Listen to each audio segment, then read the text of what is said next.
Hi everybody. So in the last video we finished up putting the cross brace stuff in, then we immediately jumped into chapter 30, which is attaching the two pieces of the fuselage together. Here I've taken the tail cone down to the ground because it's easier to climb in that way, and I'm removing some wiring. So there was a piece of coax running along the bottom that was going to go to a UAT antenna I was never going to put in, so I took it out. Also took out a piece of coax and some other wiring back to the ELT battery. I'm transplanting it basically just in the front part of the baggage, or front part of the tail cone. So I've taken all that out too. It was surprisingly easy. It wasn't bad. Then I just put new zip ties around the wires that remained. I'm going to have to go back there because I am going to be putting in the pitch autopilot servo. Possibly yaw as well. So I'm not too worried. I just wanted to get it done while it's on the ground and not attached to the front half of the fuselage, because then it's just a pain. So I apologize for the continued view of my ass.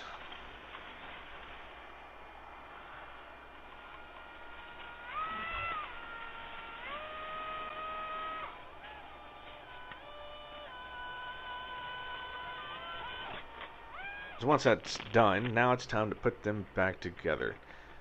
So the instructions show you putting this up on seahorses to do this. Or sawhorses. The way I did it was seahorses. The way I did it was I just let the fuselage come to its own kind of angle, and then I propped it up with one piece of 2x4 underneath the front, underneath the firewall. The firewall, all of it's still in clecos, so it's basically resting on clecos. And that put it at just the right angle with the plans to start maneuvering the tail cone in place. So basically it's a series of maneuvers. They're going to say, okay, put the tail like this, and then move it here. Then you're going to put, these two long longerons have to slip underneath the skin, not over the skin. Or, yeah, something like that. And then, okay, now readjust the tail cone so that the metal starts contacting here, and then start clecoing here. And that's what you do. Or that's what I did, right? So I just started adding wood, as you can see under the very end of the tail cone there. I've just started adding wood underneath.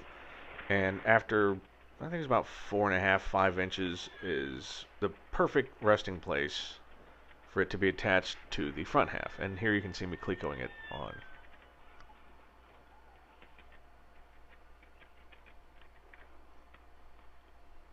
Now, just because this is clecoed together doesn't mean this thing is like ready to do a barrel roll. No. There's more pieces that are going to go in, kind of side bulkheads with nice strengthening angles, and those will be put in as well.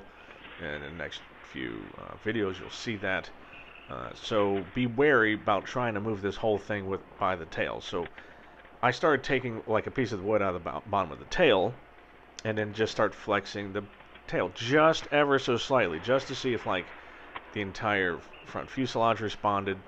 And until you get all these stiffeners in, it really, you can see me, okay, there I was just kind of playing with it. It's not really set yet, so be careful about what you do to it, which is actually kind of stopping me from climbing in. So basically I'm at the point where I need to climb in there. Someone needs to climb in there to help set some rivets, because I can't, I'm kind of stuck. I tried everything and I couldn't do it, and you'll see that later on. Just like I'm pulling out all the stops. My brain is just like, how can I get this done? Couldn't find a way. Need 2 people, and that's fine. I love having people help, but it just sucks when no one's available or you don't know who to call.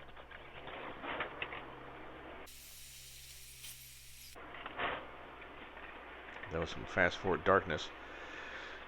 I came by, this is late at night, I came by after our club's board meeting because I wanted to check out one of the planes. There was something wrong with one of the seatbelts and I got to order a replacement. But that wasn't beside the point. Here I'm trying to actually get that damn thing in. And I'll explain all this in the next video, but it's these stupid, it's a pain in the ass, side bulkheads. Anyway, thanks for joining me. See you soon.